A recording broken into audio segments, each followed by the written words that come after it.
Hi viewers, வணக்கம் and welcome to food recipes with Janu. இது என்னென்னு பார்த்தீங்கன்னு சொன்னால், இதை வந்து ராசவள்ளி கிழங்குன்னு சொல்லுவோம் இலங்கையில். இதை வந்து வடிவாக தோல் சீவுவோம். முதல்ல தோலை சீவிட்டு இதை துண்டு துண்டாக வெட்டி போட்டு அவிச்செடுப்போம். கிழங்கு நம்ம சீவி எடுத்துட்டோம். இப்போ துண்டு துண்டாக கட் பண்ணி எடுத்துக்கொள்வோம்.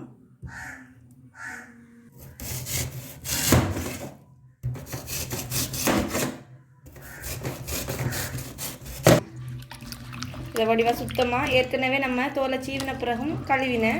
திரும்பவும் இருக்கா இதில் வலுத்தன்மை போகிறதுக்காக திரும்பவும் இருக்கா கழுவிட்டு ஒரு டிஷ்ஷுக்குள்ளே மாற்றிட்டு எடுத்துக்கொள்ளுவோம். இப்போ எல்லாத்தையும் கழுவி எடுத்துட்டோம். இதை ஒரு பாத்திரத்துக்குள்ளே போட்டுட்டு இப்போ தேவையான அளவுக்கு நம்ம கல் உப்பு சேர்த்துக்கொள்ளுவோம். சேர்த்துட்டு அதுக்குள்ளேயே தண்ணி தேவையான அளவுக்கு ஊற்றிக்கொள்ளலாம்.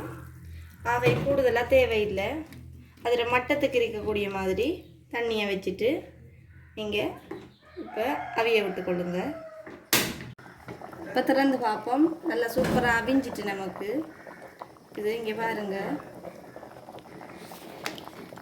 இப்போ நம்ம ஒரு ஃபோக் வச்சு பார்ப்போம் அவிஞ்சிட்டு. நீங்கள் பாருங்கள் சூப்பராக அவிஞ்சிட்டு இது. இப்போ நம்ம அதை வந்து ஒரு டீஸுக்குள்ளே எடுத்துட்டு சர்வ் பண்ணி, இது வந்து பச்சையாக நம்ம அவிச்சிட்டு அழகாக சாப்பிடலாம்.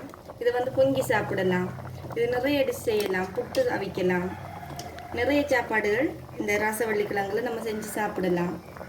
இதை சும்மாவும் கூட அவிச்சிட்டு சாப்பிடலாம். ஒரு கட்டைச்சம்பல் மாதிரி வச்சுட்டு அதில் தொட்டு சாப்பிடலாம். நல்ல டேஸ்ட்டாக இருக்கும். நாங்கள் கொண்டைக்கு அப்படி தான் செஞ்சு சாப்பிட போகிறோம். இன்னொரு நாளைக்கு நான் வந்து பொங்குறது எப்படி புட்டு செய்கிறப்படின்னு சொல்லி செய்வேன்.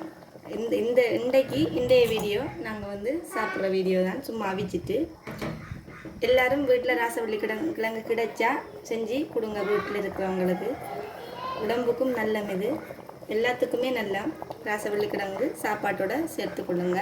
இந்த வீடியோ உங்களுக்கு பிடிச்சிருந்தா லைக் பண்ணுங்கள், ஷேர் பண்ணுங்கள், கமெண்ட் பண்ணுங்கள். மறக்காமல் என்னோடய சேனலை சப்ஸ்கிரைப் பண்ணுங்கள். தேங்க்யூ ஸோ மச் ஃபார் வாட்சிங். டாடா, பாய்.